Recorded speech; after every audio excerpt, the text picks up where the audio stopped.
TV16 Toronto ਦੇਖ ਰਹੇ ਸਾਰੇ ਦਰਸ਼ਕਾਂ ਨੂੰ ਮੇਰੇ ਵੱਲੋਂ ਯਾਨੀ ਕਿ KS ਪਾਲ ਵੱਲੋਂ ਸਤਿ ਸ਼੍ਰੀ ਅਕਾਲ ਜੀ। ਸੋ ਮੈਂ ਹਾਜ਼ਰ ਹਾਂ ਜੀ ਤੁਹਾਡੀ ਕਚਹਿਰੀ 'ਚ ਪ੍ਰੋਗਰਾਮ ਲੈ ਕੇ ਖੁੱਲ੍ਹਾ ਸੱਦਾ। ਉਮੀਦ ਕਰਦਾ ਕਿ ਤੁਹਾਨੂੰ ਅੱਜ ਵਾਲਾ ਪ੍ਰੋਗਰਾਮ ਵੀ ਜਿਹੜਾ ਹੈ ਉਹ ਪਸੰਦ ਆਵੇਗਾ। ਟਾਈਮ ਦੇ ਵਿੱਚ ਖੁੱਲ੍ਹਾ ਸੱਦਾ ਪ੍ਰੋਗਰਾਮ ਦੇ ਵਿੱਚ ਤਬਦੀਲੀ ਕੀਤੀ ਗਈ ਹੈ ਜੀ। ਹੁਣ ਇਹ ਪ੍ਰੋਗਰਾਮ ਜਿਹੜਾ ਹੈ 6 ਵਜੇ ਟੋਰਾਂਟੋ ਸਮੇਂ ਮੁਤਾਬਕ ਜਿਹੜਾ ਪੇਸ਼ ਹੋਇਆ ਕਰੇਗਾ।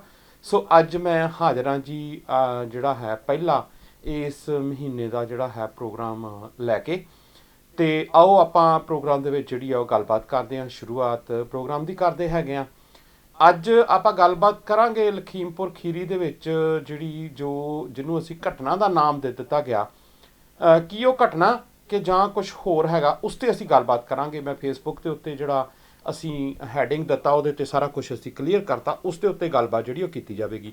ਪ੍ਰੋਗਰਾਮ ਦੇ ਦੌਰਾਨ ਤੁਸੀਂ ਕੋਈ ਗੱਲਬਾਤ ਕਰਨੀ ਚਾਹੁੰਦੇ ਹੋ ਤਾਂ 905 872 5259 ਦੇ ਉੱਤੇ ਗੱਲਬਾਤ ਕਰ ਸਕਦੇ ਹੋ। 9058725259 ਦੇ ਉੱਤੇ ਸਾਡੇ ਨਾਲ ਲਾਈਵ ਚੱਲ ਰਹੇ ਇਸ ਪ੍ਰੋਗਰਾਮ ਦੇ ਵਿੱਚ ਤੁਸੀਂ ਵੀ ਆਪਣਾ ਹਿੱਸਾ ਜਿਹੜਾ ਹੈ ਉਹ ਪਾ ਸਕਦੇ ਹੋ।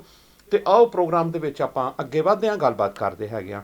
ਸੋ ਲਖੀਮਪੁਰ ਖੀਰੀ ਦੇ ਵਿੱਚ ਜਿਹੜੀ ਘਟਨਾ ਦਾ ਨਾਮ ਦੇ ਦਿੱਤਾ ਗਿਆ, ਇਸ ਦੇ ਉੱਤੇ ਅੱਜ ਅਸੀਂ ਹੈਡਿੰਗ ਦਿੱਤਾ ਕਿ ਇਹ ਘਟਨਾ ਨਹੀਂ ਆ। ਸਿਰਫ ਇਹਨੂੰ ਘਟਨਾ ਦੇ ਰੂਪ ਦੇ ਵਿੱਚ ਦੇਖਣਾ ਮੈਨੂੰ ਲੱਗਦਾ ਕਿ ਇਨਸਾਫ ਨਹੀਂ ਹੋਏਗਾ ਉਸ ਜੋ ਕੁਛ ਉੱਥੇ ਵਾਪਰਿਆ ਹੈਗਾ। ਇਹ ਘਟਨਾ ਨਹੀਂ, ਇਹ ਸਿੱਧਾ ਜਿਹੜਾ ਹੈਗਾ ਹਿੰਦੂ ਅੱਤਵਾਦੀ ਹਮਲਾ ਹੈਗਾ। ਇਹਨੂੰ ਬਹੁਤ ਸਪਸ਼ਟ ਕਰਨਾ ਚਾਹੀਦਾ, ਇਸ ਨੂੰ ਬਹੁਤ ਇਸ ਰੂਪ ਦੇ ਵਿੱਚ ਪ੍ਰਚਾਰਨਾ ਚਾਹੀਦਾ, ਇਸ ਕਰਕੇ ਕਿ ਇਹ ਐਕਚੁਅਲ ਦੇ ਵਿੱਚ ਜਦੋਂ ਅਸੀਂ ਇਸ ਪ੍ਰੋਗਰਾਮ ਦੇ ਵਿੱਚ ਇਹ ਗੱਲਬਾਤ ਸਾਰੀ ਕਰਾਂਗੇ ਤੇ ਸਾਰੇ ਜਦੋਂ ਆਪਾਂ ਇਹਦੇ ਪਿਛੋਕੜ 'ਚ ਜਾਵਾਂਗੇ ਤਾਂ ਸਾਨੂੰ ਇਹ ਸਾਰੀ ਗੱਲ ਜਿਹੜੀ ਆ ਉਹ ਸਾਫ਼ ਬਿਲਕੁਲ ਕਲੀਅਰ ਕੱਟ ਜਿਹੜੀ ਆ ਉਹ ਸਾਡੇ ਸਾਹਮਣੇ ਆ ਜਾਏਗੀ। ਸੋ ਜੋ ਵੀ ਘਟਨਾਕ੍ਰਮ ਆਪਾਂ ਨਾਂ ਦੇ ਦਿੱਤਾ ਗਿਆ, ਜੋ ਉੱਥੇ ਵਾਪਰਿਆ ਤੇ ਜਿਸ ਤਰ੍ਹਾਂ ਦੇ ਨਾਲ ਵਾਪਰਿਆ ਤੇ ਜਿਨ੍ਹਾਂ ਵੱਲੋਂ ਇਹ ਜਿਹੜਾ ਇਹ ਵਾਪਰਾਇਆ ਗਿਆ, ਜਿਨ੍ਹਾਂ ਨੇ ਇਸ ਸਾਰੇ ਜਿਹੜਾ ਜੋ ਵੀ ਕੁਛ ਉੱਥੇ ਹੋਇਆ, ਉੱਥੇ ਜਿਹੜਾ ਹੈ ਉਹ ਕਤਲ ਕੀਤਾ ਗਿਆ ਇੱਕ ਕਿਸਮ ਦਾ ਸ਼ਰੇਆਮ ਜਿਹੜਾ ਹੈ ਵੀਡੀਓ ਦੇ ਵਿੱਚ ਆਪਾਂ ਦੇਖਿਆ। ਉਸ ਦੇ ਵਿੱਚ ਬੜਾ ਸਪਸ਼ਟ ਤੌਰ ਦੇ ਉੱਤੇ ਹੈ ਕਿ ਜਦੋਂ ਤੁਸੀਂ ਕਿਸੇ ਉੱਤੇ ਹਮਲਾ ਕਰਦੇ ਹੋ, ਸੋ ਉਸ ਹਮਲੇ ਦੇ ਵਿੱਚ ਤੁਸੀਂ ਕੋਈ ਨਾ ਕੋਈ ਜਿਹੜਾ ਹੈ ਉਸ ਨੂੰ ਕਿਸੇ ਨੂੰ ਜਦੋਂ ਤੁਸੀਂ ਕਤਲ ਕਰਨਾ ਤੇ ਉਹਦੇ ਵਾਸਤੇ ਤੁਸੀਂ ਕਿਸੇ ਹਥਿਆਰ ਦੀ ਜਿਹੜੀ ਵਰਤੋਂ ਉਹ ਕਰਦੇ ਹੈਗੇ ਹੋ। ਇਹ ਜ਼ਰੂਰੀ ਨਹੀਂ ਹੁੰਦਾ ਕਿ ਹਥਿਆਰ ਜਿਹੜਾ ਉਹ ਅਸਲ ਰੂਪ ਦੇ ਵਿੱਚ ਹਥਿਆਰ ਹੋਵੇ। ਅਸਲ ਦੇ ਵਿੱਚ ਇਸ ਤਰ੍ਹਾਂ ਵੀ ਬਹੁਤ ਵਾਰੀ ਵਾਪਰ ਜਾਂਦਾ ਕਿ ਹਥਿਆਰ ਨਾ ਹੋਣ ਦੇ ਬਾਵਜੂਦ ਵੀ, ਬਲਕਿ ਉੱਥੇ ਹਥਿਆਰ ਵੀ ਵਰਤਿਆ ਗਿਆ, ਬਿਲਕੁਲ ਜਿਹੜਾ ਹੈ ਪਿਸਟਲ ਵੀ ਵਰਤਿਆ ਗਿਆ, ਪਰ ਜਿਹੜਾ ਸ਼ੁਰੂਆਤ ਦੇ ਵਿੱਚ ਹਥਿਆਰ ਬਣਾ ਕੇ ਵਰਤਿਆ ਗਿਆ, ਵਹੀਕਲ ਦੇ ਤੌਰ ਦੇ ਉੱਤੇ ਵਰਤਿਆ ਗਿਆ, ਉਹ ਉਸ ਨੂੰ ਹਥਿਆਰ ਬਣਾ ਕੇ ਉਹਨਾਂ ਨੇ ਇਸ ਚੀਜ਼ ਨੂੰ ਘਟਨਾ ਨੂੰ ਜਿਹੜਾ ਹੈ ਜਿਹੜਾ ਉਹ ਨੇਪਰੇ ਚਾੜਿਆ ਉਹਨਾਂ ਨੇ। ਸੋ ਉੱਥੇ ਵਰਤੋਂ ਕੀਤੀ ਗਈ ਗੱਡੀ ਦੀ। ਸੋ ਜਿੱਦਾਂ ਕਿ ਆਪਾਂ ਕਿਸੇ ਵੀ ਚੀਜ਼ ਨੂੰ ਕੋਈ ਟੂਲ ਹੁੰਦਾ, ਕੋਈ ਪੇਚਕਸ ਹੁੰਦਾ, ਜੇ ਪੇਚਕਸ ਅਸਲ ਦੇ ਵਿੱਚ ਤਾਂ ਉਹ ਪੇਚ ਕੱਸਣ ਦੇ ਕੰਮ ਆਉਂਦਾ, ਪਰ ਜੇ ਕਿਸੇ ਇਨਸਾਨ ਦਾ ਕੋਈ ਤੁਸੀਂ ਉਸ ਦੇ ਨਾਲ ਕਤਲ ਕਰਦੇ ਹੋ ਤੇ ਉਹ ਹਥਿਆਰ ਬਣ ਜਾਂਦਾ ਉਸ ਟਾਈਮ ਦੇ ਉੱਤੇ। ਇਸੇ ਤਰ੍ਹਾਂ ਦੇ ਨਾਲ ਹੀ ਉੱਥੇ ਜਿਹੜੀ ਗੱਡੀ ਦੀ ਵਰਤੋਂ ਕੀਤੀ ਗਈ, ਗੱਡੀਆਂ ਦੀ ਵਰਤੋਂ ਕੀਤੀ ਗਈ, ਉਹ ਬਿਲਕੁਲ ਹਥਿਆਰ ਰੂਪੀ ਰੂਪ ਦੇ ਵਿੱਚ ਕੀਤੀ ਗਈ। ਸੋ ਇਸ ਨੂੰ ਅਸੀਂ ਇਕੱਲੀ ਘਟਨਾ ਕਿਵੇਂ ਕਹਿ ਸਕਦੇ ਹੈਗੇ ਆ? ਇਹ ਘਟਨਾ ਨਹੀਂ, ਇਹ ਬਿਲਕੁਲ ਕਲੀਅਰ ਕੱਟ ਇੱਕ ਹਿੰਦੂ ਅੱਤਵਾਦੀ ਜਿਹੜਾ ਉਹ ਹਮਲਾ ਗਰਦਾਨਿਆ ਜਾਣਾ ਚਾਹੀਦਾ, ਤੇ ਇਹ ਹੈ ਵੀ ਬਿਲਕੁਲ ਉਹੀ।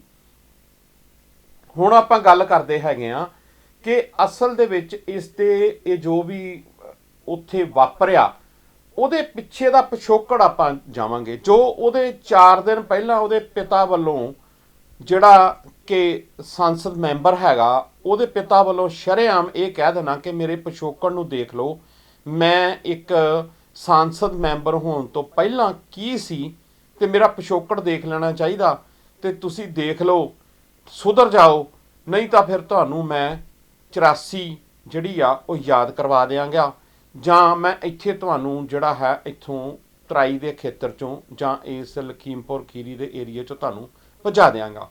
ਸੋ ਜਦੋਂ ਇਹ ਸਾਰਾ ਕੁਛ ਆਪਾਂ ਦੇਖਦੇ ਹੈਗੇ ਆ ਤੇ ਫਿਰ ਜਦੋਂ ਆਪਾਂ ਇਸ ਲੜੀ ਨੂੰ ਜੋੜਦੇ ਹਾਂ ਤੇ ਫਿਰ ਇਹਦੇ ਪਿਛੋਕੜ 'ਚ ਜਾਣਾ ਬਹੁਤ ਜ਼ਿਆਦਾ ਸਾਡੇ ਵਾਸਤੇ ਜ਼ਰੂਰੀ ਬਣ ਜਾਂਦਾ ਕਿ ਇਹ ਅਜਿਹਾ ਕੁਛ ਜਿਹੜਾ ਹੈ ਉਹ ਜੋ ਵੀ ਉੱਥੇ ਵਾਪਰਿਆ ਉਸ ਦੇ ਵਾਪਰਨ ਦੇ ਪਿੱਛੇ ਕਈ ਹੋਰ ਵੀ ਬਹੁਤ ਸਾਰੇ ਕਾਰਨ ਨੇ। ਇਹ ਇਸ ਤਰ੍ਹਾਂ ਦੇ ਨਾਲ ਨਹੀਂ ਵਾਪਰ ਗਿਆ ਕਿ ਉਹ ਉੱਥੇ ਇੱਕ ਕਿਸਾਨ ਰੂਪੀ ਇੱਕ ਜਿਹੜਾ ਸੀ ਇਕੱਠ ਹੋਇਆ ਸੀ ਤੇ ਉਸ ਇਕੱਠ ਦੇ ਵਿੱਚ ਉਹਨਾਂ ਨੇ ਉਹ ਉਹਨਾਂ ਦੀ ਮੁਖਾਲਫਤ ਕਰਦੇ ਸੀ ਤੇ ਉੱਥੇ ਇਹ ਚੀਜ਼ ਜਿਹੜੀ ਆ ਵਾਪਰ ਗਈ। ਇੱਦਾਂ ਨਹੀਂ ਹੈ ਬਿਲਕੁਲ। ਜਦੋਂ ਆਪਾਂ ਪਿੱਛੇ ਕੁਝ ਸਾਲ ਪਹਿਲਾਂ ਚੱਲਦੇ ਆ 2016 ਦੇ ਵਿੱਚ ਤਾਂ 2017 ਦੇ ਵਿੱਚ ਇਸ ਤਰਾਈ ਦੇ ਖੇਤਰ ਦੇ ਵਿੱਚ ਜਦੋਂ ਨਾਭਾ ਜੇਲ੍ਹ ਬ੍ਰੇਕ ਹੋਈ ਸੀ ਉਸ ਟਾਈਮ ਦੇ ਉੱਤੇ ਵੀ ਇੱਥੇ ਕੁਝ ਨੌਜਵਾਨਾਂ ਨੂੰ ਚੁੱਕਿਆ ਗਿਆ ਤੇ ਕੁਝ ਨੌਜਵਾਨਾਂ ਨੂੰ ਗ੍ਰਿਫਤਾਰ ਉਸ ਤਰ੍ਹਾਂ ਦੇ ਨਾਲ ਕੀਤਾ ਗਿਆ ਪੁਲਿਸ ਵੱਲੋਂ। ਸੋ ਪਿੱਛੇ ਜਦੋਂ ਅਸੀਂ ਨਜ਼ਰ ਮਾਰਦੇ ਹੈਗੇ ਆ ਤੇ ਜਿਹੜੀ ਏਜੰਸੀਆਂ ਦੀ ਜਿਹੜੀ ਨਜ਼ਰ ਜਾਂ ਉੱਥੇ ਦੀ ਪੁਲਿਸ ਦੀ ਜਿਹੜੀ ਨਜ਼ਰ ਆ ਉੱਥੇ ਵਸਦੇ ਤਰਾਈ ਦੇ ਵਿੱਚ ਵਸਦੇ ਜਿਹੜੇ ਸਿੱਖ ਪਰਿਵਾਰ ਨੇ ਉਹਨਾਂ ਦੇ ਉੱਤੇ ਲੱਗੀ ਹੋਈ ਆ ਲਗਾਤਾਰਤਾ ਦੇ ਨਾਲ। ਉਹ ਉਹਨਾਂ ਨੂੰ ਜਿਹੜਾ ਹੈ ਉਹ ਹੁਣ ਤਾਂ ਪਸੰਦ ਤਾਂ ਉਹ ਸ਼ੁਰੂ ਤੋਂ ਨਹੀਂ ਕਰਦੇ ਲੇਕਿਨ ਹੁਣ ਉਹ ਬਿਲਕੁਲ ਪਸੰਦ ਨਹੀਂ ਕਰ ਰਹੇ ਆ ਇਸ ਟਾਈਮ ਦੇ ਉੱਤੇ ਕਿ ਇਹ ਇੱਥੇ ਜਿਹੜਾ ਹੈ ਇਹ ਵਸਣ। ਇੱਥੇ ਇਹਨਾਂ ਨੂੰ ਕਿਸੇ ਤਰੀਕੇ ਦੇ ਨਾਲ ਇੱਥੋਂ ਅਖਾੜਿਆ ਜਾਵੇ, ਇਹਨਾਂ ਨੂੰ ਇੱਥੋਂ ਪੁੱਟਿਆ ਜਾਵੇ, ਇਹਨਾਂ ਨੂੰ ਬਰਬਾਦ ਕੀਤਾ ਜਾਵੇ, ਇਹਨਾਂ ਨੂੰ ਡਰ ਪਾਇਆ ਜਾਵੇ, ਇਹਨਾਂ ਨੂੰ ਇੱਥੇ ਆਪਣੀ ਜਾਨ ਬਚਾ ਕੇ ਤੇ ਪੰਜਾਬ ਵੱਲ ਨੂੰ ਜਿਹੜਾ ਹੈ ਉਹ ਕੂਚ ਕਰਨਾ ਪੈ ਜੇ। ਇੰਨਾ ਇਹਨਾਂ ਨੂੰ ਪਰੇਸ਼ਾਨ ਤੰਗ ਤੇ ਇਹਨਾਂ ਨੂੰ ਦਹਿਸ਼ਤ ਜਿਹੜੀ ਆ ਉਹ ਪਾ ਦਿਓ। ਸੋ ਦਹਿਸ਼ਤ ਪਾਉਣ ਵਾਲੇ ਕੌਣ ਨੇ ਫਿਰ? ਦਹਿਸ਼ਤ ਪਾਉਣ ਵਾਲਿਆਂ ਦਾ ਨਾਮ ਕੀ ਹੁੰਦਾ? ਦਹਿਸ਼ਤ ਪਾਉਣ ਵਾਲਿਆਂ ਦਾ ਨਾਮ ਦਹਿਸ਼ਤਗਰਦ ਹੁੰਦਾ। ਸੋ ਇੱਥੇ ਇੱਕ ਚੀਜ਼ ਦੇ ਉੱਤੇ ਸਾਨੂੰ ਹੋਰ ਨਜ਼ਰ ਮਾਰਨੀ ਪਊਗੀ ਕਿ ਇਹ ਪਿੱਛੇ ਲੰਮੇ ਸਮੇਂ ਤੋਂ ਇਸ ਤਰ੍ਹਾਂ ਦੇ ਨਾਲ ਹੀ ਇਸ ਤਰ੍ਹਾਂ ਦੇ ਵਰਤਾਰੇ ਵਾਪਰਦੇ ਨੇ ਕਿ ਜਿਹੜੀ ਪੀੜਤ ਧਿਰ ਹੈਗੀ ਆ, ਜਿਹੜੀ ਪੀੜਤ ਧਿਰ ਹੋਣ ਵਾਲੀ ਧਿਰ ਹੁੰਦੀ ਆ, ਉਹਨੂੰ ਪਹਿਲਾਂ ਜਿਹੜਾ ਹੈ ਉਹ ਕਟਹਿਰੇ 'ਚ ਖੜੇ ਕਰਨ ਦੀ ਕੋਸ਼ਿਸ਼ ਕੀਤੀ ਜਾਂਦੀ ਆ। ਉਹਨੂੰ ਪਹਿਲਾਂ ਹੀ ਜਿਹੜਾ ਹੈ ਨਾ ਉਹ ਜਿਹੜਾ ਮੁਲਜ਼ਮ ਬਣਾਉਣ ਦੀ ਜਿਹੜੀ ਆ ਕੋਸ਼ਿਸ਼ ਕੀਤੀ ਜਾਂਦੀ ਆ। ਕੋਸ਼ਿਸ਼ ਹੀ ਨਹੀਂ ਕੀਤੀ ਜਾਂਦੀ, ਮੁਲਜ਼ਮ ਬਣਾ ਦਿੱਤਾ ਜਾਂਦਾ ਪਹਿਲਾਂ ਤੇ ਫਿਰ ਉਹਨਾਂ ਦੇ ਉੱਤੇ ਇਸ ਤਰ੍ਹਾਂ ਦੀ ਕੋਈ ਕਾਰਵਾਈ ਕੀਤੀ ਜਾਂਦੀ ਆ ਤੇ ਫਿਰ ਉਹਦੇ ਤੋਂ ਬਚ ਨਿਕਲਣ ਵਾਸਤੇ ਉਹਨਾਂ ਕੋਲ ਜਿਹੜੇ ਸੌਖੇ ਤਰੀਕੇ ਜਿਹਨੂੰ ਆਪਾਂ ਸਰਕਾਰੀ ਜਿਹੜਾ ਹੈ ਉਹ ਆਪਾਂ ਟੈਰਰਿਸਟ ਕਹਿ ਸਕਦੇ ਹਾਂ, ਸਪਾਂਸਰਡ ਜਿਹੜਾ ਟੈਰਰਿਜ਼ਮ ਦੀਆਂ ਜਿਹੜੀਆਂ ਇਹ ਘਟਨਾਵਾਂ ਨੇ ਇਹ ਕੀਤੀਆਂ ਜਾਂਦੀਆਂ ਨੇ, ਸਪਾਂਸਰਡ ਨੇ ਬਿਲਕੁਲ। ਇਹ ਸਰਕਾਰ ਵੱਲੋਂ ਗਿਣੀ ਮਿੱਥੀ ਜਿਹੜੀ ਆ ਉਹ ਸੋਚੀ ਸਮਝੀ ਜਿਹੜੀ ਆ ਉਹ ਚਾਲ ਹੈਗੀ ਆ। ਹੁਣ ਕਈ ਵੀਰ ਇਸ ਚੀਜ਼ ਦੇ ਉੱਤੇ ਸਾਡੇ ਵੀ ਇਤਰਾਜ਼ ਕਰਨਗੇ ਕਿ ਤੁਸੀਂ ਆਹ ਜਿਹੜਾ ਲਫ਼ਜ਼ ਆ ਹਿੰਦੂ ਅੱਤਵਾਦ ਇਹ ਕਿਉਂ ਕਿਹਾ। ਮੈਂ ਇਸ ਕਰਕੇ ਇਹ ਕਿਹਾ ਕਿ ਮੈਂ ਆਪਣੀ ਜ਼ਿੰਦਗੀ ਦੇ ਵਿੱਚ ਕਿਸੇ ਨੂੰ ਕੋਈ ਕਤਲ ਨਹੀਂ ਕੀਤਾ, ਮੈਂ ਕਿਸੇ ਨੂੰ ਕੋਈ ਇਸ ਤਰ੍ਹਾਂ ਦਾ ਤਸ਼ੱਦਦ ਨਹੀਂ ਕੀਤਾ ਤੇ ਜੇ ਮੇਰੇ ਵਰਗੇ ਜਾਂ ਮੇਰੇ ਵਰਗੇ ਦਿਖਦੇ ਹੋਰ ਇਕੱਠ ਦੇ ਵਿੱਚ ਕੋਈ ਸੰਤਾਂ ਦੀ ਟੀ-ਸ਼ਰਟ ਪਾ ਕੇ ਖੜਾ ਹੋ ਜਾਂਦਾ ਜਾਂ ਖੜੇ ਹੋ ਜਾਂਦੇ ਨੇ ਤੇ ਉਹਨਾਂ ਨੂੰ ਸਿੱਖ ਅੱਤਵਾਦੀ ਜਿਹੜਾ ਉਹ ਕਹਿ ਦਿੱਤਾ ਜਾਂਦਾ, ਜਦ ਕਿ ਉਹਨਾਂ ਨੇ ਕੋਈ ਇਹੋ ਜਿਹਾ ਕੋਈ ਵੀ ਘਟਨਾ ਨੂੰ ਜਾਂ ਇਹੋ ਜਿਹੀ ਕੋਈ ਵੀ ਘਟਨਾ ਨਹੀਂ ਕੀਤੀ ਹੁੰਦੀ ਆਪਣੀ ਪੂਰੀ ਜ਼ਿੰਦਗੀ ਦੇ ਵਿੱਚ ਤੇ ਉਹਨਾਂ ਦੇ ਉੱਤੇ ਠੱਪਾ ਲਾ ਦਿੱਤਾ ਜਾਂਦਾ। ਤੇ ਜਦੋਂ ਉਦੋਂ ਫਿਰ ਉਹ ਸਿੱਖ ਅੱਤਵਾਦੀ ਕਹਿੰਦੇ ਨੇ ਤਾਂ ਫਿਰ ਜਿਨ੍ਹਾਂ ਨੇ ਸ਼ਰੇਆਮ ਕਤਲ ਕੀਤਾ ਤੇ ਉਹ ਉਸ ਜਿਹੜਾ ਸਮਾਜ ਨੂੰ ਬਿਲੋਂਗ ਕਰਦੇ ਨੇ ਤੇ ਉਸ ਸੰਘ ਨੂੰ ਬਿਲੋਂਗ ਕਰਦੇ ਨੇ, ਉਸ ਦੇ ਨਾਲ ਉਹਨਾਂ ਦੇ ਸਿੱਧੇ ਸਿੱਧੇ ਸੰਬੰਧ ਨੇ ਤੇ ਉਸ ਕੈਟਾਗਰੀ 'ਚੋਂ ਫਾਲ ਕਰਦੇ ਨੇ, ਤਾਂ ਫਿਰ ਜਦੋਂ ਉਹਨਾਂ ਨੇ ਅੱਤਵਾਦੀ ਹਮਲਾ ਕੀਤਾ ਤਾਂ ਫਿਰ ਇਹਦੇ ਵਿੱਚ ਇਹ ਕਹਿਣਾ ਪਏਗਾ ਕਿ ਇਹ ਹਿੰਦੂ ਅੱਤਵਾਦ ਹੈ। ਹੁਣ ਇਹ ਤੁਸੀਂ ਅਸੀਂ ਲੋਕਾਂ ਨੇ ਫਿਰ ਇਸ ਚੀਜ਼ ਨੂੰ ਵੱਖ ਕਰਕੇ ਦੇਖਣਾ ਹੈਗਾ ਕਿ ਜਾਂ ਤਾਂ ਫਿਰ ਸਿੱਖ ਅੱਤਵਾਦੀ ਨਹੀਂ ਹੋ ਸਕਦੇ ਸਾਰੇ, ਜਾਂ ਇਸ ਤਰ੍ਹਾਂ ਦੇ ਨਾਲ ਨਹੀਂ ਕਹਿਣਾ ਚਾਹੀਦਾ। ਤੇ ਜੇ ਸਿੱਖਾਂ ਨੂੰ ਕਹਿਣਾ ਜਾਂ ਮੁਸਲਮਾਨਾਂ ਨੂੰ ਕਹਿਣਾ ਜਾਂ ਈਸਾਈਆਂ ਨੂੰ ਕਹਿਣਾ ਜਾਂ ਕਿਸੇ ਹੋਰ ਨੂੰ ਕਹਿਣਾ ਤੇ ਫਿਰ ਭਾਈ ਹਿੰਦੂ ਅੱਤਵਾਦੀ ਵੀ ਕਹਿਣਾ ਪਵੇਗਾ।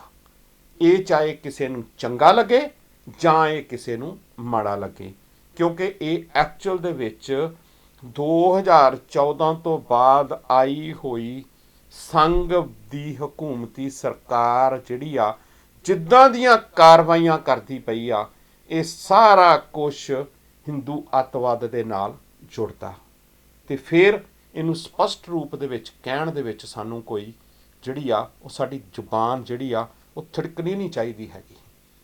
ਖਾਸ ਤੌਰ ਦੇ ਉੱਤੇ ਜਿਹੜੀ ਸਿੱਖ ਕੌਮ ਦਾ ਮੀਡੀਆ ਉਹਨੂੰ ਤਾਂ ਨਹੀਂ ਥਿੜਕਣੀ ਚਾਹੀਦੀ, ਤੇ ਖਾਸ ਤੌਰ 'ਤੇ ਉਹ ਜਿਹਨੇ ਕਿਸੇ ਨੇ ਦਸਤਾਰ ਸਜਾਈ ਆ ਉਹਨੂੰ ਇਹ ਗੱਲ ਕਰਨ ਤੋਂ ਝਿਜਕਣਾ ਨਹੀਂ ਚਾਹੀਦਾ। ਮੇਰੇ ਮੁਤਾਬਕ ਉਹਨੂੰ ਇਹ ਜ਼ਰੂਰ ਗੱਲ ਕਰਨੀ ਚਾਹੀਦੀ ਹੈਗੀ ਆ। ਸੋ ਆਓ ਆਪਾਂ ਫਿਰ ਹੁਣ ਅੱਗੇ ਵੱਧਦੇ ਹੈਗੇ ਆ, ਇਸ ਤੇ ਅਗਲੀਆਂ ਤਹਿਾਂ ਦੇ ਜਾਂਦੇ ਆ। ਮੈਂ 2016-17 ਦੀ ਗੱਲਬਾਤ ਕੀਤੀ ਸੀ। ਬਹੁਤ ਸਾਰੇ ਸਿੱਖ ਪਰਿਵਾਰਾਂ ਦੇ ਜਿਹੜੇ ਜਵਾਨ ਸੀਗੇ ਉਹਨਾਂ ਨੂੰ, ਸਿੱਖ ਮੁੰਡਿਆਂ ਨੂੰ ਜਿਹੜਾ ਹੈ ਪੁਲਿਸ ਨੇ ਗ੍ਰਿਫਤਾਰ ਕੀਤਾ, ਬਹੁਤ ਤੰਗ ਪਰੇਸ਼ਾਨ ਕੀਤਾ। ਇਹ ਲਗਾਤਾਰ 2016 ਤੋਂ ਨਾਭਾ ਜਦੋਂ ਜੇਲ੍ਹ ਬ੍ਰੇਕ ਹੋਈ ਆ ਉਸ ਤੋਂ ਬਾਅਦ ਲਗਾਤਾਰ ਦੀਆਂ ਇਹ ਘਟਨਾਵਾਂ ਉੱਥੇ ਹੁੰਦੀਆਂ ਰਹਿੰਦੀਆਂ। ਬਹੁਤ ਸਾਰੀਆਂ ਹੋਰ ਘਟਨਾਵਾਂ ਹੋਈਆਂ। ਪਿੱਛੇ ਜੇ ਇੱਕ 2 ਭਰਾਵਾਂ ਦਾ ਕਤਲ ਕਰ ਦਿੱਤਾ ਗਿਆ, ਤੇ ਉਹ ਕੋਈ ਉਹਨਾਂ ਦਾ ਆਪਸੀ ਝਗੜਾ ਤੇ ਸੀਗਾ ਨਹੀਂ, ਉਹ ਵੀ ਇਹਨਾਂ ਏਜੰਸੀਆਂ ਵੱਲੋਂ ਜਾਂ ਇਹਨਾਂ ਦੇ ਗੁੰਡਿਆਂ ਵੱਲੋਂ ਜਿਹੜਾ ਹੈ ਉਹਨਾਂ ਨੂੰ ਕਤਲ ਜਿਹੜਾ ਉਹ ਕੀਤਾ ਗਿਆ। ਬਹੁਤ ਸਾਰੀਆਂ ਹੋਰ ਉੱਥੇ ਤਰਾਈ ਦੇ ਵਿੱਚ ਘਟਨਾਵਾਂ ਜਿਹੜੀਆਂ ਨੇ ਉਹ ਹੁੰਦੀਆਂ ਨੇ। ਮੈਂ ਉਹ ਸਾਰਾ ਏਰੀਆ ਨੂੰ ਬੜੀ ਚੰਗੀ ਤਰ੍ਹਾਂ ਦੇ ਨਾਲ ਫਿਜ਼ੀਕਲ ਤੌਰ ਦੇ ਉੱਤੇ ਦੇਖਿਆ ਹੋਇਆ ਜਾ ਕੇ ਕਿ ਕਿਸ ਤਰ੍ਹਾਂ ਦੇ ਨਾਲ ਸਾਡੀ ਰਿਸ਼ਤੇਦਾਰੀ ਆ ਉੱਥੇ ਕੁਛ, ਤੇ ਉਸ ਕਰਕੇ ਅਸੀਂ ਉਸ ਇਲਾਕੇ ਨੂੰ, ਮੈਂ ਉਸ ਇਲਾਕੇ ਨੂੰ ਬੜਾ ਹੀ ਘੁੰਮ ਫਿਰ ਕੇ ਦੇਖਿਆ ਹੋਇਆ ਥਾਂ ਦੇ ਉੱਤੇ ਜਾ ਕੇ ਉਸ ਸਾਰੇ ਏਰੀਏ ਨੂੰ। ਸੋ ਜਦੋਂ ਇਹ ਸਾਰਾ ਕੁਛ ਪਿਛਲੇ ਸਮੇਂ ਦੌਰਾਨ ਵਾਪਰ ਰਿਹਾ ਤੇ ਅੱਜ ਜਿਹੜੀ ਸਥਿਤੀ ਇਸ ਟਾਈਮ ਦੇ ਉੱਤੇ ਪੈਦਾ ਹੋ ਚੁੱਕੀ ਆ, ਮੈਂ ਇਹਨੂੰ ਜੋੜਾਂਗਾ ਕਿ 1975 ਤੋਂ ਲੈ ਕੇ 84 ਤੱਕ ਜਿਹੋ ਜਿਹਾ ਵਰਤਾਰੇ ਵਾਪਰ ਰਹੇ ਸੀਗੇ, ਜੋ ਕੁਛ ਉਸ ਟਾਈਮ ਦੇ ਉੱਤੇ ਵਾਪਰਿਆ ਸੀਗਾ, ਸਾਰਾ ਕੁਛ ਸੇਮ, ਸਾਰਾ ਕੁਛ ਐਗਜ਼ੈਕਟਲੀ ਜਦੋਂ ਤੁਸੀਂ ਉਸ ਨੂੰ ਉਸ ਫਰੇਮ 'ਚ ਰੱਖ ਕੇ ਦੇਖੋਗੇ ਤਾਂ ਇਹ ਸਾਰਾ ਕੁਛ ਪਿਛਲੇ ਸਮੇਂ ਦੇ ਦੌਰਾਨ ਜਿਹੜਾ ਹੈ ਉਹ ਵਾਪਰ ਰਿਹਾ। ਇਸ ਤਰ੍ਹਾਂ ਦੇ ਨਾਲ ਹੀ ਸ਼੍ਰੀ ਗੁਰੂ ਗ੍ਰੰਥ ਸਾਹਿਬ ਦੀਆਂ ਜਿਹੜੀਆਂ ਬੇਅਦਬੀ ਦੀਆਂ ਘਟਨਾਵਾਂ ਵਾਪਰ ਰਹੀਆਂ ਸੀਗੀਆਂ 1982 ਦੇ ਵਿੱਚ ਵੀ, ਜਿੱਦਾਂ ਇਹ ਕੇਸਗੜ੍ਹ ਸਾਹਿਬ ਦੇ ਵਿੱਚ, ਉਦੋਂ ਵੀ ਜਿਹੜਾ ਸੀਗਾ ਇਸ ਤਰ੍ਹਾਂ ਦੇ ਨਾਲ ਹੀ ਵਾਪਰ ਰਿਹਾ ਸੀਗਾ। ਉਸ ਟਾਈਮ ਦੇ ਉੱਤੇ ਹਰਿਆਣੇ ਦੇ ਵਿੱਚ ਸਿੱਖਾਂ ਦੇ ਨਾਲ ਜਿਹੜਾ ਸੀਗਾ ਉਹ ਇਹੋ ਜਿਹੀਆਂ ਘਟਨਾਵਾਂ ਵਾਪਰ ਰਹੀਆਂ ਸੀਗੀਆਂ ਜਾਂ ਇਹੋ ਜਿਹਾ ਕੁਛ ਵਾਪਰ ਰਿਹਾ ਸੀਗਾ। ਹੁਣ ਕੀ ਹੋ ਰਿਹਾ ਕਿ ਹੁਣ ਇਹੋ ਜਿਹੀਆਂ ਘਟਨਾਵਾਂ ਪੰਜਾਬ ਦੇ ਵਿੱਚ ਜਿਹੜੀਆਂ ਨੇ ਉਹ ਜਿਹੜੀਆਂ ਵਾਪਰ ਰਹੀਆਂ ਨੇ, ਜਾਂ ਇਹਨਾਂ ਨੂੰ ਜਿਹੜਾ ਹੈ ਪਿਛਲੀਆਂ ਜਿਹੜੀਆਂ ਤਾਕਤਾਂ ਨੇ ਉਹ ਇਸ ਚੀਜ਼ ਨੂੰ ਕਰ ਰਹੀਆਂ ਨੇ ਕਿ ਇਸ ਤਰ੍ਹਾਂ ਦੇ ਨਾਲ ਮਾਹੌਲ ਪੈਦਾ ਕੀਤਾ ਜਾਵੇ ਤੇ ਇਹਨਾਂ ਨੂੰ ਦੁਬਾਰਾ ਉਸ ਚੀਜ਼ ਵੱਲ ਧੱਕਿਆ ਜਾਵੇ ਤੇ ਬਿਲਕੁਲ ਉਸ ਨੂੰ ਹਾਸ਼ੀਏ ਦੇ ਉੱਤੇ ਦੁਬਾਰਾ ਧੱਕਿਆ ਜਾਵੇ। ਤੇ ਹੁਣ ਉਹ ਜਿਹੜਾ ਇਹਨਾਂ ਦਾ ਕੇਂਦਰ ਬਿੰਦੂ ਆ ਹਰਿਆਣੇ ਤੋਂ ਹਟ ਕੇ ਹੁਣ ਜਿਹੜਾ ਉਹ ਤਰਾਈ ਦੇ ਵਿੱਚ ਜਿਹੜਾ ਹੈ ਉਸ ਖੇਤਰ ਦੇ ਵਿੱਚ ਜਾ ਵੱਜਿਆ। ਪਹਿਲਾਂ ਇਹ ਯੂਪੀ ਹੁੰਦਾ ਸੀਗਾ, ਬਾਅਦ 'ਚ ਉੱਤਰਾਖੰਡ ਬਣਿਆ। ਉੱਤਰਾਖੰਡ ਤਰਾਈ ਦੇ ਸਿੱਖਾਂ ਨੇ ਲਗਾਤਾਰਤਾ ਦੇ ਨਾਲ ਇਸ ਚੀਜ਼ ਦਾ ਰੌਲਾ ਔਰ ਵਿਰੋਧ ਕੀਤਾ ਕਿ ਸਾਨੂੰ ਜਿਹੜਾ ਹੈ ਉੱਤਰਾਖੰਡ ਦੇ ਨਾਲ ਨਾ ਜੋੜਿਆ ਜਾਵੇ। ਉਸ ਪਿਛੋਕੜ 'ਚ ਵੀ ਆਪਾਂ ਜਾਵਾਂਗੇ, ਪਰ ਲੇਕਿਨ ਸਮਾਂ ਇੱਕ ਬ੍ਰੇਕ ਦਾ ਹੋ ਗਿਆ। ਬ੍ਰੇਕ ਤੋਂ ਬਾਅਦ ਦੁਬਾਰਾ ਆਪਾਂ ਮਿਲਦੇ ਹਾਂ ਤੇ ਅੱਗੇ ਆਪਾਂ ਪ੍ਰੋਗਰਾਮ ਦੇ ਵਿੱਚ ਜਿਹੜੀ ਗੱਲਬਾਤ ਕਰਦੇ ਹੈਗੇ ਆ। ਮਿਲਦੇ ਹਾਂ ਜੀ ਇੱਕ ਛੋਟੀ ਜਿਹੀ ਬ੍ਰੇਕ ਤੋਂ। Don't worry about the funds. You will be provided as much as you want. इस तरीके से सिखों के दिलों में उबल रही इस बात को हम हमेशा के लिए खत्म कर सकते हैं मैडम। इसके बदले में परिवार आपका ख्याल रखेगा।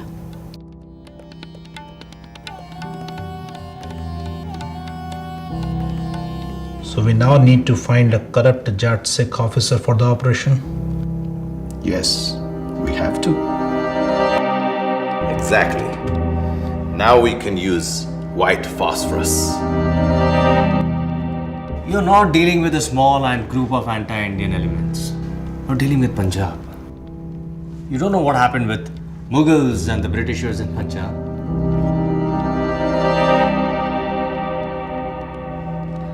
(1699) ਦੇ ਵਿੱਚ ਇਨਕਲਾਬ ਉੱਥੋਂ ਹੀ ਸ਼ੁਰੂ ਹੋਇਆ ਸੀ। ਪਰ ਇੱਧਰ ਦੇਖ ਲਓ, ਪੰਜਾਬ 'ਚ ਉਸੇ ਇਨਕਲਾਬ ਨੇ ਸਾਡੀਆਂ ਜੜ੍ਹਾਂ ਨਹੀਂ ਲੱਗਣ ਦਿੱਤੀਆਂ। फ़लस्तीनी मुक्ति मोर्चा और यासर अराफात की हमायत करना हमारी मजबूरी है। President Chernyenko agreed to finish the Sikh terrorism. ਇੱਕ ਵਾਰੀ ਨਾ ਜਾਪਾਨ ਅਮਰੀਕਾ ਤੇ ਹਾਵੀ ਹੋ ਗਿਆ ਸੀ।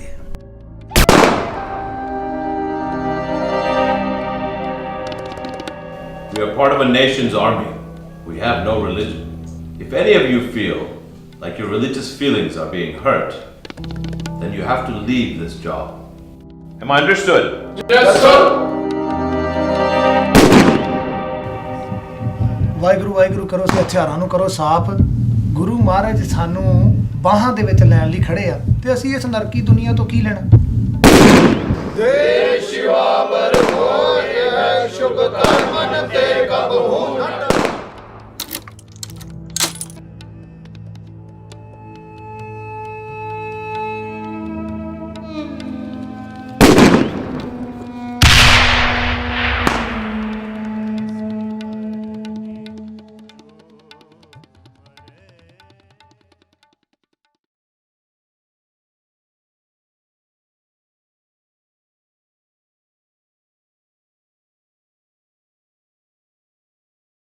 ਜੇਕਰ ਤੁਸੀਂ ਕੋਈ ਆਪਣਾ ਘਰ ਵੇਚਣਾ ਚਾਹੁੰਦੇ ਹੋ ਜਾਂ ਤੁਸੀਂ ਕੋਈ ਘਰ ਖਰੀਦਣਾ ਚਾਹੁੰਦੇ ਹੋ ਤਾਂ ਤੁਹਾਡਾ ਸੁਪਨੇ ਨੂੰ ਪੂਰਾ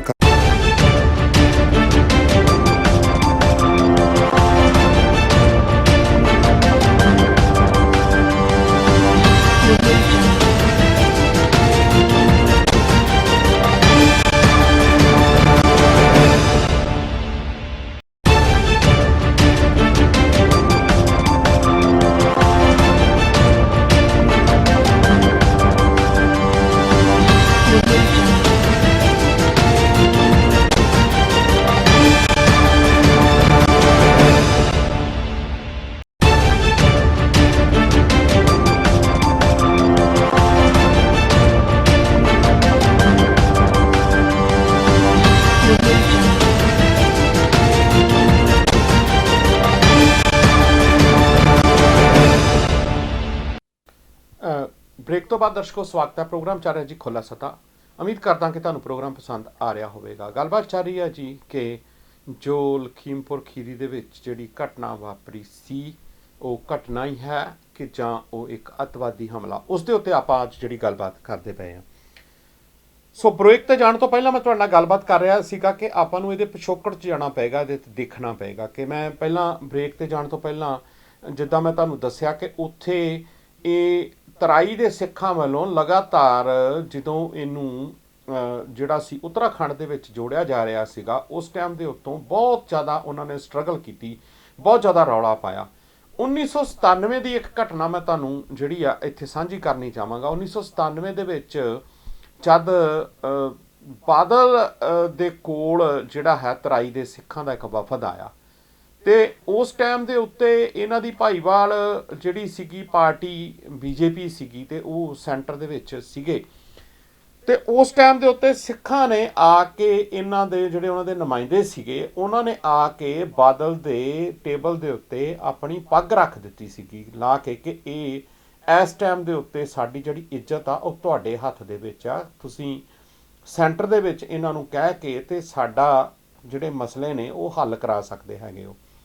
ਸੋ ਇੱਥੇ ਇੱਕ ਗੱਲ ਹੋਰ ਬੜੀ ਸਮਝ ਤੇ ਸਪਸ਼ਟ ਆ ਜਾਂਦੀ ਹੈਗੀ ਆ ਕਿ ਜਿਹੜੇ ਆਪਣੇ ਆਪ ਨੂੰ ਪੰਥਕ ਕਹਾਉਣ ਵਾਲੇ ਜਾਂ ਆਪਣੇ ਆਪ ਨੂੰ ਫਕਰੇ ਕੌਮ ਕਹਾਉਣ ਵਾਲਾ ਜਿਹੜਾ ਬਾਦਲ ਸੀਗਾ, ਉਹਨੇ ਇਕੱਲਾ ਸਿਰਫ ਪੰਜਾਬ ਦੇ ਵਿੱਚ ਹੀ ਜਿਹੜਾ ਹੈ ਉਹ ਸਿੱਖਾਂ ਦੇ ਨਾਲ ਨਹੀਂ ਧੱਕਾ ਕੀਤਾ, ਉਹਨੇ ਦੁਨੀਆ ਭਰ ਦੇ ਵਿੱਚ ਜਿਹੜੇ ਰਹਿੰਦੇ ਹੋਏ ਸਿੱਖ ਨੇ ਉਹਨਾਂ ਦੇ ਨਾਲ ਉਹਨੇ ਧੋਖਾਧੜੀ ਜਿਹੜੀ ਆ ਉਹ ਸ਼ਰੇਆਮ ਜਿਹੜੀ ਉਹ ਕੀਤੀ ਹੈਗੀ ਆ।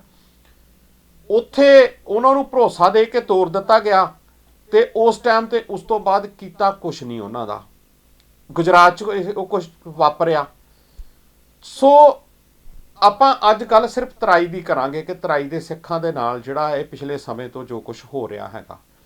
ਸੋ ਉਦੋਂ ਜਦੋਂ ਉਹਨਾਂ ਨੇ ਜਿਹੜਾ ਹੈ ਸ਼ੇਰਾਂ ਦੇ ਮੂੰਹ ਦੇ ਵਿੱਚ ਹੱਥ ਪਾ ਕੇ ਇਹ ਜ਼ਮੀਨਾਂ ਜਿਹੜੀਆਂ ਇਹ ਜੰਗਲ ਜਿਹੜੇ ਸੀ ਆਬਾਦ ਕੀਤੇ ਤੇ ਉਦੋਂ ਜਦੋਂ ਕਿ ਅੰਗਰੇਜ਼ ਸਰਕਾਰ ਨੇ ਇਹ ਜਿਹੜਾ ਹਿੱਸਾ ਸੀਗਾ ਇਹ ਜਿਹੜਾ ਪਾਰਟ ਸੀਗਾ ਤਰਾਈ ਦਾ, ਇਹਨੂੰ ਸਿਰਫ ਉਹਨਾਂ ਨੇ ਜੰਗਲ ਦੇ ਰੂਪ ਦੇ ਵਿੱਚ ਹੀ ਰੱਖਣਾ ਸੀਗਾ। ਪਰ ਲੇਕਿਨ 1948 ਦੇ ਵਿੱਚ ਇਹ ਖੋਲ੍ਹ ਦਿੱਤਾ ਗਿਆ ਕਿ ਜਿਹੜੇ ਕੋਈ ਲੋਕ ਨੇ ਉਹਨਾਂ ਨੂੰ ਪਟੇ ਦੇ ਆਧਾਰ ਦੇ ਉੱਤੇ ਅਸੀਂ ਇੱਥੇ ਜ਼ਮੀਨਾਂ ਜਿਹੜੀਆਂ ਅਲਾਟ ਕਰਦੇ ਹਾਂ ਤੇ ਇਹਨਾਂ ਨੂੰ ਆਬਾਦ ਕੀਤਾ ਜਾਵੇ ਕਿਸੇ ਨਾ ਕਿਸੇ ਤਰੀਕੇ ਦੇ ਨਾਲ। ਤੇ ਉਸ ਤੋਂ 1948 ਤੋਂ ਹੀ ਜਿਹੜੇ ਕੁਝ ਸਿੱਖ ਪਰਿਵਾਰ ਸੀ, ਮੈਂ ਖਾਸ ਤੌਰ ਦੇ ਉੱਤੇ ਤਾਂ ਕਰਕੇ ਕਹਾਂਗਾ ਕਿ ਸਿੱਖਾਂ ਨੇ ਹੀ ਉੱਥੇ ਜਾ ਕੇ ਇਸ ਚੀਜ਼ ਨੂੰ ਜਿਹੜਾ ਹੈ ਆਬਾਦ ਕੀਤਾ, ਔਰ ਸ਼ੇਰਾਂ ਦੇ ਮੂੰਹ ਦੇ ਵਿੱਚ ਹੱਥ ਪਾ ਕੇ ਜਿਹੜਾ ਹੈ ਉਹਨਾਂ ਦੇ ਨਾਲ ਜਿਹੜਾ ਰਾਤ ਦਿਨ ਲੋਹਾ ਲੈ ਕੇ ਹੋਰ ਜਾਨਵਰ, ਕੋਈ ਐਸਾ ਦੁਨੀਆ ਦਾ ਜਾਨਵਰ ਨਹੀਂ ਸੀ ਜਿਹੜਾ ਉੱਥੇ ਖੁੰਖਾਰ ਜਾਨਵਰ ਜਿਹੜਾ ਉਹ ਸੀਗਾ ਨਹੀਂ। ਛੋਟੇ ਤੋਂ ਛੋਟਾ ਲੈ ਕੇ ਈਵਨ ਕਿ ਜਿਹੜਾ ਉੱਥੋਂ ਦਾ ਮੱਛਰ ਸੀ, ਜਦੋਂ ਉਹ ਵੀ ਲੜ ਜਾਂਦਾ ਸੀਗਾ ਤੇ ਬੰਦੇ ਨੂੰ ਕਈ ਦਿਨ ਜਿਹੜਾ ਉੱਥੇ ਬੁਖਾਰ ਜਿਹੜਾ ਨਹੀਂ ਉਤਰਦਾ ਸੀਗਾ, ਮਲੇਰੀਆ ਸੀਗਾ, ਚਾਹੇ ਡੇਂਗੂ ਹੋਣਾ ਆ, ਇਹਦੀ ਕੋਈ ਪੁਰਾਣੀ ਫਾਰਮ ਹੋਏਗੀ। ਸੋ ਇਹੋ ਜਿਹਾ ਬਹੁਤ ਕੁਝ ਉੱਥੇ ਜਿਹੜਾ ਸੀਗਾ ਉਹਨਾਂ ਨੂੰ ਸਹਿਣਾ ਪਿਆ।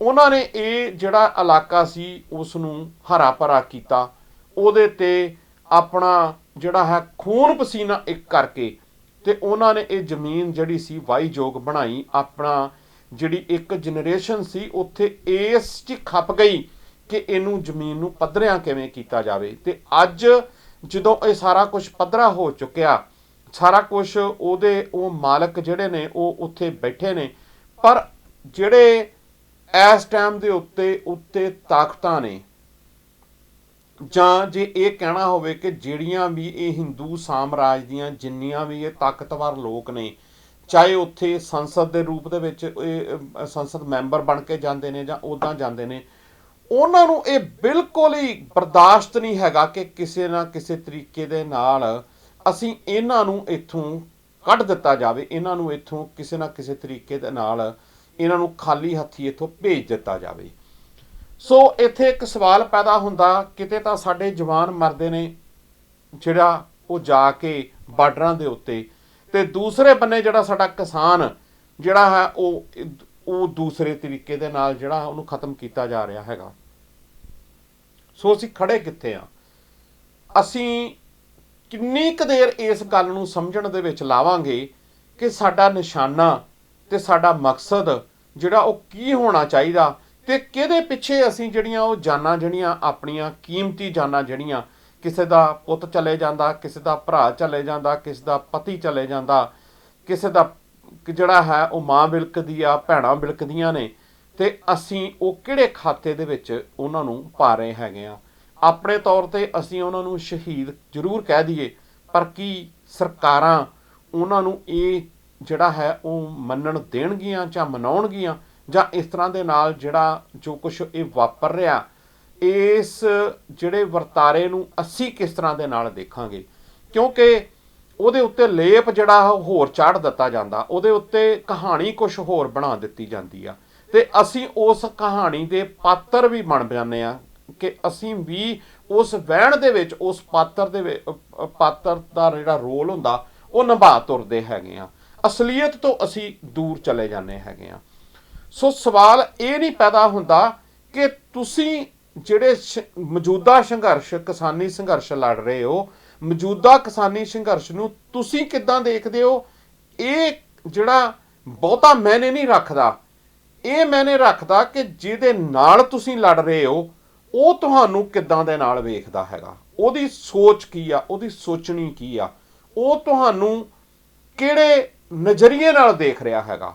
ਸੋ ਉਹਨਾਂ ਨੂੰ ਇੱਕ ਜਿਹੜੀ ਮੈਂ ਗੱਲ ਪਹਿਲਾਂ 1975 ਤੇ ਲੈ ਕੇ 1984 ਦੀ ਕੀਤੀ ਹੈਗੀ ਆ, ਇਹ ਗੱਲ ਸਰਕਾਰ ਨੂੰ, ਹਿੰਦੁਸਤਾਨ ਦੀਆਂ ਏਜੰਸੀਆਂ ਨੂੰ, ਹਿੰਦੁਸਤਾਨ ਦੀ ਰਾਜ ਕਰ ਰਹੀ ਜਿਹੜੀ ਧਿਰ ਹੁੰਦੀ ਆ, ਉਹਨੂੰ ਰਾਜ ਕਰ ਰਹੀ ਧਿਰ ਨੂੰ ਚਲਾਉਣ ਵਾਲੀ ਬਿਊਰੋਕ੍ਰੇਸੀ ਨੂੰ ਇਹ ਗੱਲ 1975 ਤੋਂ ਹੀ ਸਮਝ ਆ ਗਈ ਸੀ ਕਿ ਇੱਥੇ ਵਸਣ ਵਾਲਾ ਜਿਹੜਾ ਸਿੱਖ ਹੈਗਾ, ਪੰਜਾਬ ਦੇ ਵਿੱਚ ਵਸਣ ਵਾਲਾ ਖਾਸ ਤੌਰ ਤੇ ਸਿੱਖ ਆ, ਉਹ ਆਪਣੀ ਤਾਂ ਆਜ਼ਾਦੀ ਵੱਲ ਤੁਰੇਗਾ ਹੀ, ਜਾਂ ਆਪਣੀ ਆਜ਼ਾਦੀ ਵੱਲ ਤਾਂ ਕਦਮ ਪੁੱਟੇਗਾ ਹੀ, ਆਪਣੀ ਆਜ਼ਾਦੀ ਤਾਂ ਉਹ ਲਏਗਾ ਹੀ ਲਏਗਾ।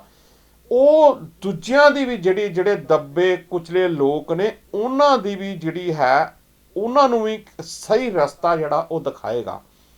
ਇਸ ਕਰਕੇ ਉਹਨਾਂ ਨੇ ਸਿੱਧੀ ਟੱਕਰ ਜਿਹੜੀ ਆ ਉਹ ਸਿੱਖ ਕੌਮ ਦੇ ਨਾਲ ਲੈਂਦੇ ਉਹਨਾਂ ਨੇ ਜੂਨ 1984 ਤੇ ਨਵੰਬਰ 1984 ਦੇ ਵਿੱਚ ਸਿੱਖ ਕਤਲੇਆਮ ਕਰਕੇ ਉਹਨਾਂ ਨੇ ਕੀਤੀ, ਜਦ ਕਿ ਉਹ ਚੀਜ਼ ਰੁਕੀ ਨਹੀਂ, ਅੱਜ ਤੱਕ ਵੀ ਉਸੇ ਤਰ੍ਹਾਂ ਦੇ ਨਾਲ ਹੀ ਹੈ।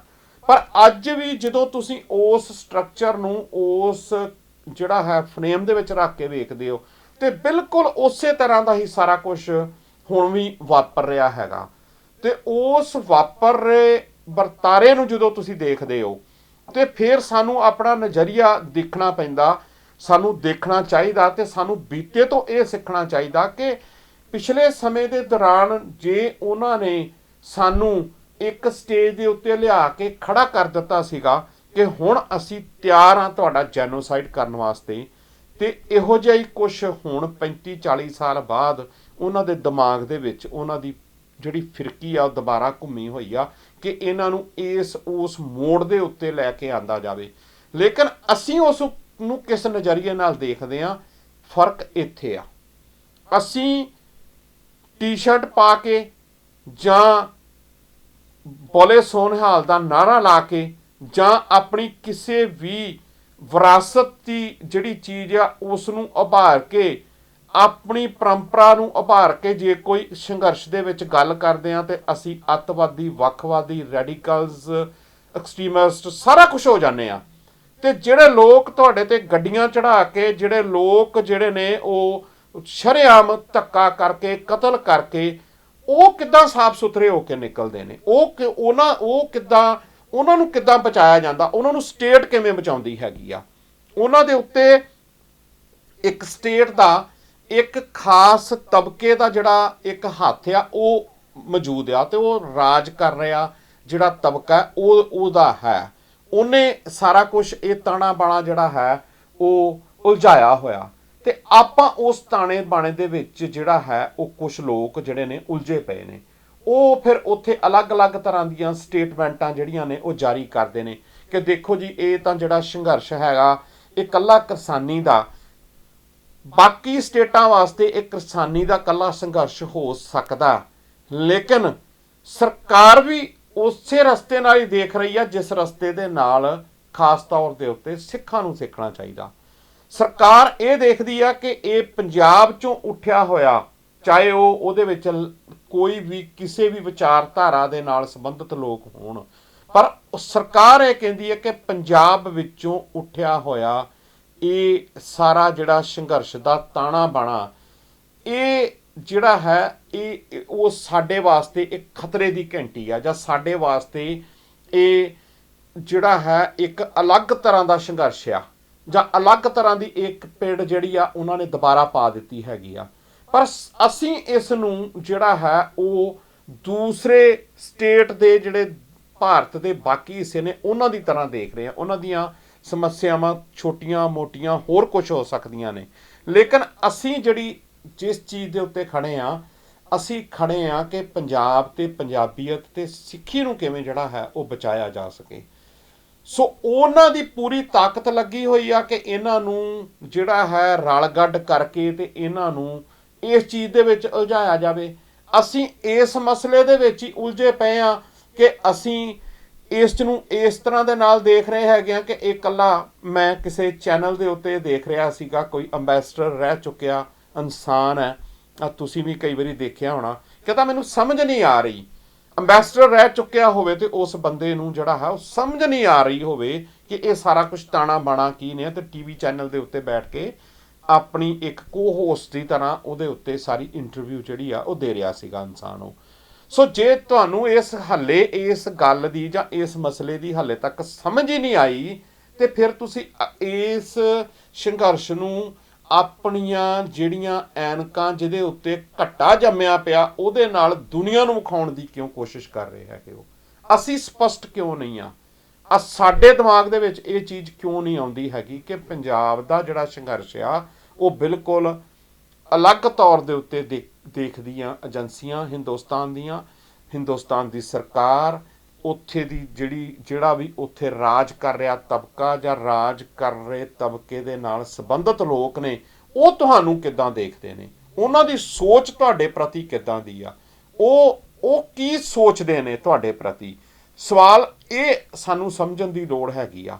ਸੋ ਜਦੋਂ ਜਿਸ ਤਰ੍ਹਾਂ ਦੇ ਨਾਲ ਉਹ ਸੋਚਦੇ ਨੇ, ਤੁਸੀਂ ਚਾਹੇ ਫਿਰ ਝੰਡਾ ਬਰਦਾਰ ਕਿਸੇ ਦੇ ਬਣੇ ਰਹੋ, ਚਾਹੇ ਕਿਸੇ ਰਾਸ਼ਟਰਵਾਦ ਦੇ ਝੰਡੇ ਦੇ ਹੇਠ ਲਪੇਟ ਕੇ ਸਾਰਾ ਕੁਝ ਆਪਣੇ ਆਪ ਨੂੰ ਲਪੇਟ ਕੇ ਤੇ ਆਪਣੇ ਆਪ ਨੂੰ ਇਹ ਸਾਬਤ ਕਰਨ ਦੀ ਕੋਸ਼ਿਸ਼ ਕਰੋ ਕਿ ਅਸੀਂ ਬਿਲਕੁਲ ਭਾਰਤ ਮਾਤਾ ਦੇ ਸਪੂਤ ਹਾਂ, ਪਰ ਲੇਕਿਨ ਤੁਹਾਨੂੰ ਉਹ ਕਿਸੇ ਵੀ ਤਰੀਕੇ ਦੇ ਨਾਲ ਇਸ ਨਜ਼ਰ ਨਾਲ ਨਹੀਂ ਦੇਖਦੇ। ਇਹ ਗੱਲ ਤੁਹਾਨੂੰ ਸਾਨੂੰ ਪੱਲੇ ਬੰਨ੍ਹ ਲੈਣੀ ਚਾਹੀਦੀ ਆ। ਜਿੰਨੀ ਦੇਰ ਤੱਕ ਇਹ ਗੱਲ ਪੱਲੇ ਨਹੀਂ ਬੰਨ੍ਹਦੇ, ਉਨੀ ਦੇਰ ਤੱਕ ਸਾਡਾ ਜਿਹੜਾ ਸੰਘਰਸ਼ ਆ ਉਹ ਕੋਈ ਵੀ ਹੋਵੇ, ਸ਼ਾਰਟ ਟਰਮ ਹੋਵੇ, ਲੌਂਗ ਟਰਮ ਹੋਵੇ, ਉਹਦਾ ਕੋਈ ਵੀ ਜਿਹੜਾ ਹੈ ਉਹ ਮੈਨੂੰ ਲੱਗਦਾ ਕਿ ਰਿਜ਼ਲਟ ਆਉਣ ਵਾਲਾ ਨਹੀਂ ਹੈਗਾ। ਵਕਫਾ ਇੱਕ ਬ੍ਰੇਕ ਦਾ ਹੋਗਾ। ਬ੍ਰੇਕ ਤੋਂ ਬਾਅਦ ਦੁਬਾਰਾ ਆਪਾਂ ਅੱਗੇ ਪ੍ਰੋਗਰਾਮ ਦੇ ਵਿੱਚ ਗੱਲਬਾਤ ਕਰਾਂਗੇ ਤੇ ਅਖੀਰਲੇ ਪੜਾਅ ਦੇ ਵਿੱਚ ਜੋ ਗੱਲਬਾਤ ਹੈਗੀ ਆ ਉਸ ਨੂੰ ਅਸੀਂ ਫਿਰ ਜਿਹੜਾ ਹੈ ਉਹ ਸਮੇਟਾਂਗੇ ਅਗਲੇ ਭਾਗ ਦੇ ਵਿੱਚ। ਮਿਲਦੇ ਹਾਂ ਜੀ ਇੱਕ ਛੋਟੀ ਜਿਹੀ ਬ੍ਰੇਕ ਤੋਂ ਬਾਅਦ। ਕਰਨਗੇ ਵਿੱਕੀ ਸਿੰਘ। ਸੋ ਵਿੱਕੀ ਸਿੰਘ ਹੋਣਾ ਨਾਲ ਤੁਸੀਂ ਬੈਠੋ, ਉਹਨਾਂ ਨਾਲ ਇੱਕ ਮੀਟਿੰਗ ਕਰੋ, ਤੁਹਾਡੇ ਘਰ ਦੇ ਵਧੀਆ ਡਾਲਰ ਦਵਾ ਸਕਦੇ ਨੇ। ਅਗਰ ਤੁਸੀਂ ਕੋਈ ਫਸਟ ਟਾਈਮ ਬਾਇਰ ਹੋ, ਤੁਸੀਂ ਵਧੀਆ ਪ੍ਰਾਪਰਟੀ ਲੱਭ ਰਹੇ ਹੋ ਤੇ ਉਹਨਾਂ ਨਾਲ ਬੈਠ ਕੇ ਮੀਟਿੰਗ ਕਰੋ, ਤੁਹਾਡੇ ਬਜਟ ਦੇ ਅਕੋਰਡਿੰਗ ਟੂ ਤੁਹਾਨੂੰ ਵਧੀਆ ਘਰ ਦਿਵਾਉਣਗੇ।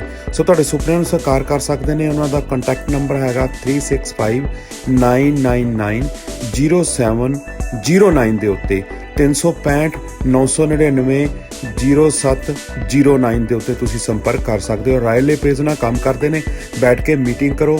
ਅਗਰ ਕੋਈ ਇਨਵੈਸਟਮੈਂਟ ਪ੍ਰਾਪਰਟੀ ਵੀ ਲੱਭ ਰਹੇ ਹੋ ਤਾਂ ਵੀ ਤੁਹਾਡੀ ਜਿਹੜੀ ਹੈ ਉਸ ਲੋੜ ਨੂੰ ਪੂਰਾ ਕੀਤਾ ਜਾ ਸਕਦਾ ਹੈਗਾ। ਸੋ ਸੰਪਰਕ ਕਰੋ ਉਹਨਾਂ ਦੇ ਨਾਲ। ਉਹਨਾਂ ਦਾ ਫੋਨ ਨੰਬਰ ਅਗੇਨ 3659990709 ਦੇ ਉੱਤੇ। TV16 टोरंटो देख रहे हैं दर्शकों को सत श्री अकाल। मैं कविन गुरबाल लेके आ रही हूँ प्रोग्राम मस्ती विद किड्स। अगर तुहाडी एज 5 to 14 है फिर तुसी इस प्रोग्राम विच पार्टिसिपेट कर सकते हो। अगर तुसी मेरे गेस्ट बनना चाहते हो कॉन्टैक्ट tv16toronto@gmail.com। जहाँ टेक्स्ट मैसेज और व्हाट्सएप करो 647-528-1016 ਤੇ ਫਿਰ ਮਿਲਦੇ ਆ ਪ੍ਰੋਗਰਾਮ ਮਸਤੀ with kids only on TV16 Toronto ਤੇ।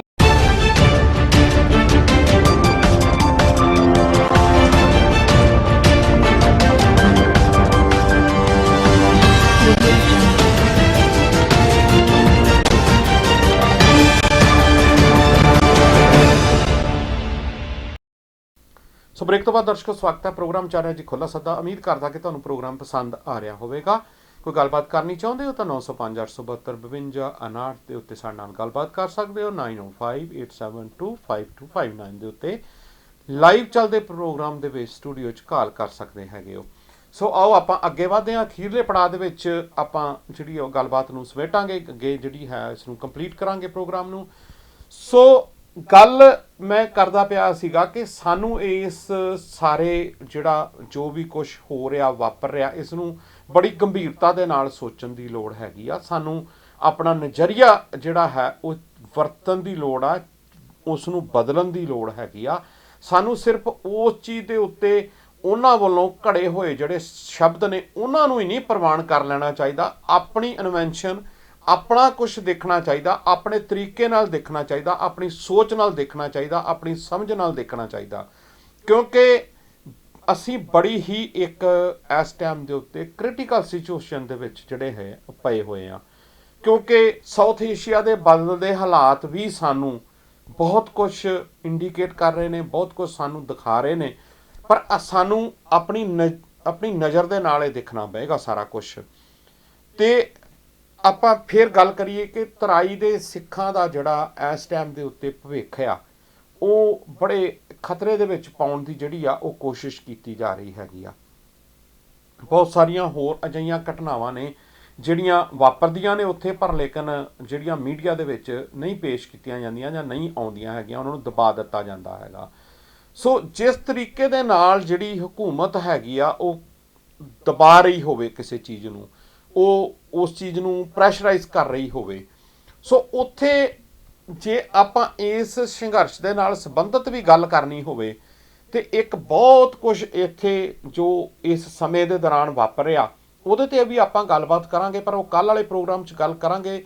ਲੇਕਿਨ ਥੋੜ੍ਹਾ ਜਿਹਾ ਮੈਂ ਹਿੰਟ ਤੁਹਾਨੂੰ ਉਹਦੇ 'ਤੇ ਦੇ ਦਾਂ ਕਿ ਜਿਹੜੇ ਉਸ ਸੰਘਰਸ਼ ਦੇ ਵਿੱਚ ਜਿਹੜੇ ਲੋਕ ਨੇ ਉਹ ਉਹਨਾਂ ਦੀ ਸੋਚਣੀ ਕੀ ਆ ਤੇ ਸੰਘਰਸ਼ ਨੂੰ ਚਲਾ ਰਹੇ ਜਿਹੜੇ ਲੋਕ ਨੇ ਉਹਨਾਂ ਦੀ ਸੋਚਣੀ ਕੀ ਹੈਗੀ ਆ, ਜਾਂ ਉਹ ਕਿੱਦਾਂ ਦੇ ਨਾਲ ਸੋਚਦੇ ਨੇ, ਉਹ ਵੀ ਇੱਕ ਬੜਾ ਗੰਭੀਰ ਮਸਲਾ। ਜਦੋਂ ਜਨਵਰੀ ਦੇ ਵਿੱਚ ਇਹ ਸਾਰਾ ਕੁਝ 26 ਜਨਵਰੀ ਨੂੰ ਵਾਪਰਿਆ ਸੀਗਾ ਲਾਲ ਕਿਲੇ ਦੇ ਉੱਤੇ, ਜੋ ਵੀ ਕੁਝ ਹੋਇਆ ਸੀਗਾ, ਖਾਲਸਾ ਨਿਸ਼ਾਨ ਸਾਹਿਬ ਚੜਾ ਦਿੱਤਾ ਗਿਆ ਸੀਗਾ ਤੇ ਬਹੁਤ ਰੌਲਾ ਗੌਲਾ ਉਸ ਟਾਈਮ ਦੇ ਉੱਤੇ ਪਿਆ ਸੀਗਾ। ਤੇ ਉਸ ਤੋਂ ਬਾਅਦ ਉਸ ਨੂੰ ਅਸੀਂ ਐਨਾਲਾਈਜ਼ ਜਦੋਂ ਕੀਤਾ ਸੀਗਾ ਤੇ ਉਦੋਂ ਅਸੀਂ ਕਹਿ ਦਿੱਤਾ ਸੀਗਾ ਕਿ ਇਹ ਅਸੀਂ ਆਪਣੇ ਪ੍ਰੋਗਰਾਮ ਦੇ ਵਿੱਚ ਹੀ ਗੱਲਬਾਤ ਕੀਤੀ ਸੀ। ਬਹੁਤ ਸਾਰੇ ਲੋਕਾਂ ਨੇ ਇਸ ਦੀ ਮੁਖਾਲਫਤ ਕੀਤੀ ਸੀ ਕਿ ਤੁਸੀਂ ਇਸ ਤਰ੍ਹਾਂ ਦੇ ਨਾਲ ਕਿਸਾਨੀ ਸੰਘਰਸ਼ ਨੂੰ ਕਿਤੇ ਢਾਹ ਨਾ ਲਾ ਦਿਓ ਤੁਸੀਂ ਇਹੋ ਜਿਹੀਆਂ ਗੱਲਾਂ ਕਰਕੇ।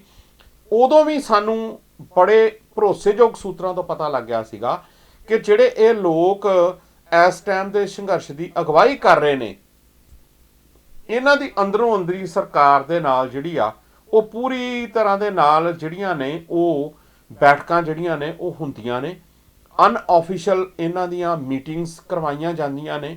ਉਸ ਮੀਟਿੰਗ ਦੇ ਵਿੱਚ ਬਹੁਤ ਕੁਝ ਤੈਅ ਕੀਤਾ ਜਾਂਦਾ, ਬਹੁਤ ਕੁਝ ਸੋਚਿਆ ਸਮਝਿਆ ਜਾਂਦਾ ਕਿ ਇਸ ਨੂੰ ਕਿਸ ਤਰ੍ਹਾਂ ਦੇ ਨਾਲ ਅਸੀਂ ਚਲਾਉਣਾ। ਤੇ ਇਹੋ ਜਿਹਾ ਹੀ ਕੁਝ ਉੱਥੇ ਵਾਪਰਿਆ ਕਿ ਉਹ ਜਿਹੜੇ ਨੌਜਵਾਨ ਸੀ, ਇੱਕ ਨੌਜਵਾਨ ਦੀ ਸੰਸਕਾਰ ਜਿਹੜਾ ਉਹ 3 ਦਿਨਾਂ ਬਾਅਦ ਕੀਤਾ ਗਿਆ, ਪਰ ਲੇਕਿਨ ਬਾਕੀ ਜਿਹੜੀਆਂ ਮ੍ਰਿਤਕ ਦੇਹਾਂ ਸੀ ਉਹਨਾਂ ਦਾ 3 ਜਾਣਿਆਂ ਦਾ ਲਗਾਤਾਰ ਜਲਦੀ ਤੋਂ ਜਲਦੀ ਸੰਸਕਾਰ ਕਰ ਦਿੱਤਾ ਗਿਆ। ਸੋ ਇੱਥੇ ਲੀਡਰਸ਼ਿਪ ਦਾ ਤੁਸੀਂ ਰੋਲ ਦੇਖੋ। ਇਹ ਆਪਾਂ ਬਹੁਤਾ ਡੰਗਾਈ 'ਚ ਤੇ ਆਪਾਂ ਕੱਲ ਨੂੰ ਗੱਲਬਾਤ ਕਰਾਂਗੇ, ਲੇਕਿਨ ਲੀਡਰਸ਼ਿਪ ਨੇ ਜਿਹੜੀ ਮੈਂ ਕਹਾਂਗਾ ਕਿ ਮੂਰਖਤਾ ਤਾਂ ਕੀਤੀ ਕਿ ਇੱਕ ਕਿਤੇ ਕੋਈ ਘਟਨਾ ਵਾਪਰ ਜਾਵੇ ਤਾਂ ਲੋਕ ਸੜਕ ਦੇ ਉੱਤੇ ਲਾਸ਼ਾਂ ਲੈ ਕੇ ਬੈਠ ਜਾਂਦੇ ਨੇ ਜਾਂ ਲਾਸ਼ ਲੈ ਕੇ ਬੈਠ ਜਾਂਦੇ ਨੇ ਕਿ ਪਹਿਲਾਂ ਤੁਸੀਂ ਸਾਡੀ ਮੰਗ ਮੰਨੋ ਫਿਰ ਅਸੀਂ ਅੱਗੇ ਗੱਲਬਾਤ ਕਰਾਂਗੇ। ਪਰ ਉੱਥੇ ਇਹ ਜਿਹੜੇ ਲੀਡਰ ਨੇ, ਜਿਹੜੇ ਇਹ ਬਿਲਕੁਲ ਸਰਕਾਰ ਦੇ ਨਾਲ ਮਿਲ ਕੇ ਚੱਲਦੇ ਰਹੇ ਨੇ ਤੇ ਵਿਕੇ ਹੋਏ ਇਹ ਲੋਕ ਨੇ, ਇਹਨਾਂ ਦੀ ਭੂਮਿਕਾ ਉੱਥੇ ਬਹੁਤ ਜ਼ਿਆਦਾ ਸਪਸ਼ਟ ਸਾਹਮਣੇ ਆ ਜਾਂਦੀ ਹੈਗੀ ਆ।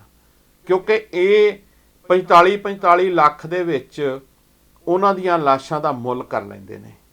ਕਿੱਡੀ ਕਿ ਇਹਨਾਂ ਦੀ ਇਮਾਨਦਾਰੀ ਹੋਏਗੀ ਉਸ ਕਿਸਾਨੀ ਸੰਘਰਸ਼ ਦੇ ਵਿੱਚ, ਕਿੰਨੇ ਕੁ ਇਹ ਲੋਕ ਇਮਾਨਦਾਰ ਹੋਣਗੇ। ਬਾਕੀ ਗੱਲਬਾਤ ਆਪਾਂ ਜਿਹੜੀ ਆ ਕੱਲ੍ਹ ਵਾਲੇ ਪ੍ਰੋਗਰਾਮ ਦੇ ਵਿੱਚ ਕਰਾਂਗੇ। ਪਰ ਲੇਕਿਨ ਜਿਹੜਾ ਇਹ ਸਾਰਾ ਕੁਝ ਉੱਥੇ ਹੋਇਆ ਜਾਂ ਪਿਛਲੇ ਸਮੇਂ ਦੌਰਾਨ ਹੋ ਰਿਹਾ ਹੈਗਾ, ਇਹ ਇੱਕ ਟਾਰਗੇਟ ਕੀਤਾ ਜਾ ਰਿਹਾ ਹੈਗਾ ਤਰਾਈ ਦੇ ਸਿੱਖਾਂ ਨੂੰ।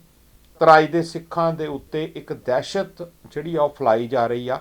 ਇਹ ਸਿਰਫ ਇਹ ਲਖੀਮਪੁਰ ਖੀਰੀ ਦੇ ਵਿੱਚ ਹੋਈ ਘਟਨਾ ਨਹੀਂ, 2016 ਤੋਂ ਲੈ ਲਓ 2017 ਦੇ ਵਿੱਚ ਵੀ ਉੱਥੇ ਲਖਨਊ ਦੇ ਵਿੱਚ ਵੀ ਜਿਹੜੇ ਨੌਜਵਾਨ ਗ੍ਰਿਫਤਾਰ ਕੀਤੇ ਗਏ।